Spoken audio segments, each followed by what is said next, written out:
It was for 1 minute that I saw him, but the hair stood upon my head like quills. Sir, if that was my master, why had he a mask upon his face? Robert Louis Stevenson, The Strange Case of Dr. Jekyll and Mr. Hyde. You're listening to Writing Roots, brought to you by Aspen House Publishing. Welcome to Writing Roots. I'm Leigh Hull. And I'm Leigh Esses.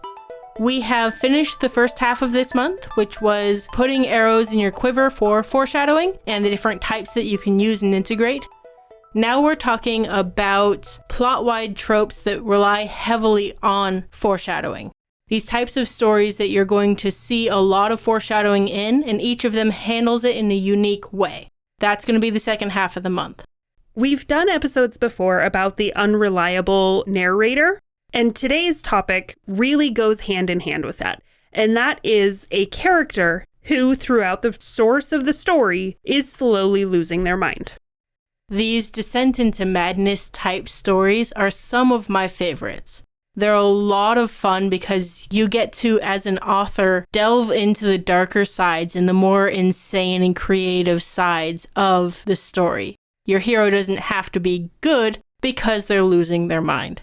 You really have to have refined your foreshadowing for this to be an effective tool. Because there has to be hints throughout the entire story that reveal that it was him all along and he just didn't know it is not just a sudden plot twist. There has to be that breadcrumb trail like we talked about earlier this month leading to that outcome. And just a heads up, there will be spoilers in this episode.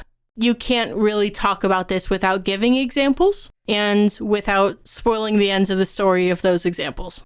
So ones that you may be familiar with would be such as the quote we used at the beginning, Dr. Jekyll and Mr. Hyde, where Mr. Hyde is Dr. Jekyll. In the book and the movie Fight Club, it turns out that this character who is conversing with the hero is actually a figment of his imagination. In Frankenstein, you do see Dr. Frankenstein, Victor Frankenstein, slowly losing his mind through the course of the story because of the monster that he created. Ted Decker's book 3, which is about a serial killer that is haunting the hero, and it turns out that the hero has split personalities, and he's being haunted by himself. And other things like Yellow Wallpaper or the more modern Moon Knight have this same kind of trope throughout it. So the first thing to keep in mind as you're writing the foreshadowing for a story like your hero losing their mind is what to place when. The first act is treated very differently than the final act when you're setting up this foreshadowing versus when it's paying off, and in the middle of how you hint without spoiling it for your readers. Because really, we need to think that the character is normal, that they are sane, and that they are truly, honestly trying to figure out what is happening. We don't need to know that they are an unreliable narrator until later. So things that might happen in that first third of the book would be things like another character tells them, no, this is what happened, and we're agreeing with the hero, this guy is wrong. You also want to have some sort of mention about the monster within, but this needs to be in a passing way.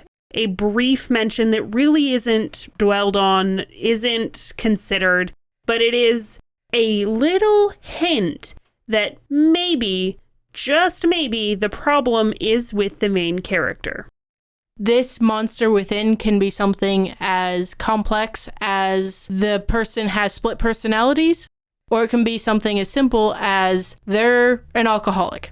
So when they're prescribed this new medication, then all of a sudden that's the catalyst for the story. Mentioning in a passing way, she's having a bottle of wine after dinner every night. This monster within is the key that has to be mentioned in that first act. In the second act, we need to start recognizing those things that shouldn't be possible. Things that don't line up quite right with the narrator's story.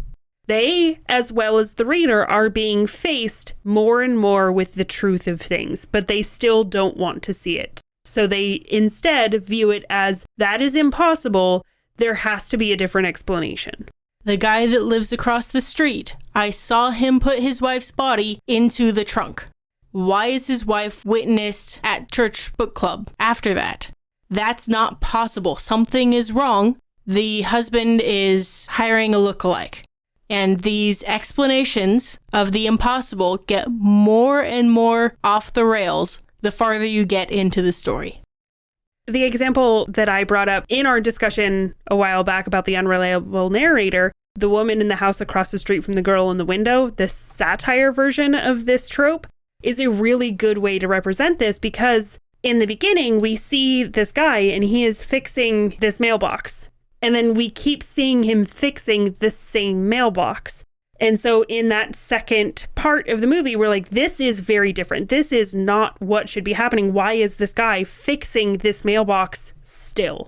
It is that things are starting to look weird, and whether we recognize it or the character is recognizing it as something weird, it is always creating a conflict in what the character is experiencing and how they view the world. By the end of the story, readers have to be trusting anyone except the hero more than they trust the hero. We're trusting the surveillance video that they thought was wrong in the middle. We're trusting everything else except for the main character, who is grasping at straws to prove to themselves and everyone around them that they are still sane, which is generally a good indicator that you're not. And this is a really good moment for you to call back to those moments in the first act of the book where other characters brought up contradictory events that your readers then should have aligned being on the side of your main character. Now they see it in a different light. It's brought up again and they go, oh, they weren't wrong. This leading character was wrong. This is a fun way to get your audience to experience the reread of the book before the final bit is out.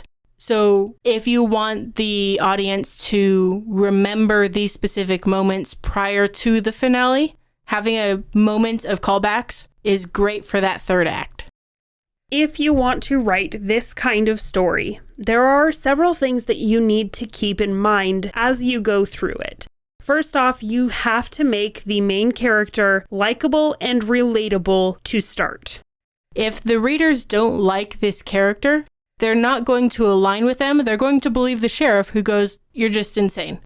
But if the readers like that character, they are more likely to overlook the problems that come up and say, well, of course this character can't be wrong. I like them. And when establishing these things that prove that the main character is actually going insane, it's easy to rely on the insane character. But as a storyteller, you prove that this character is insane with every other character out there, with the witnesses that say, no, she was at the book club. Those other characters are going to be essential for establishing the actual course of events in your story. Throughout the story, they can be saying what actually happened. But if you make that main character likable enough, your readers are going to ignore it and say there is some sort of conspiracy happening. There is something else going on. They're going to align with the main character until that point where the evidence is so overwhelming that it is no longer deniable. Usually when you're writing a novel, the information that a reader takes in dialogue is going to be less reliable than what the character sees and experiences. In this type of story, those are inverted. Not just that we don't trust what the character is experiencing, but we can start to trust dialogue a lot more. Other characters arguing with the hero because those characters are right and the hero is wrong. Also keep in mind that there is often some kind of physical malady that accompanies the descent into madness. That can be alcoholism, insomnia, PTSD, depression, any sort of physical or mental illness driving their descent. In the case of Moon Knight, he had insomnia, and every time he woke up in the morning, he was exhausted because his alternate personality was taking over and he was roaming across the city in the middle of the night. In the same vein, it's very common for the hero to think that this other character is actually a separate human being when it's actually the hero. Be careful how you play that, and if you don't foreshadow it thoroughly and correctly, then it feels like it was all a dream, cop-out ending of a story. So make sure you set that foundation early and keep consistent. Let your editor know this person is a figment of his imagination, so we can't have the waitress address him. Overall, telling this kind of story really takes a verbal sleight of hand. You have to be very careful with how you phrase things, how you present them to the audience, which really leans towards literalists and word lawyers. It is one of those times where he didn't say he saw a fire, he smelled something burning. Those are two very different things that in any other story would basically mean the same thing. In a story like this, those are very different and have different connotations for how the story was experienced by the characters. One of my favorite things about this kind of story is that re-experiencing and being able to read it again, knowing the outcome, and now being able to see the hints, those little reveals along the way, to be like, oh, I know what's happening. Oh, that was a really cool. And it's a fun way to appreciate the writing. And it's a fun way to write the story for yourself, because you know what's happening and you get to lay these little bits and pieces along the way. So enjoy every juicy moment of making your character lose their minds. And it works only when you write selfishly. If you have a question or comment for our hosts or a topic you'd like us to cover, send us an email at writingroots@aspenhousepublishing.com or find us on Facebook by searching for Aspen House Publishing.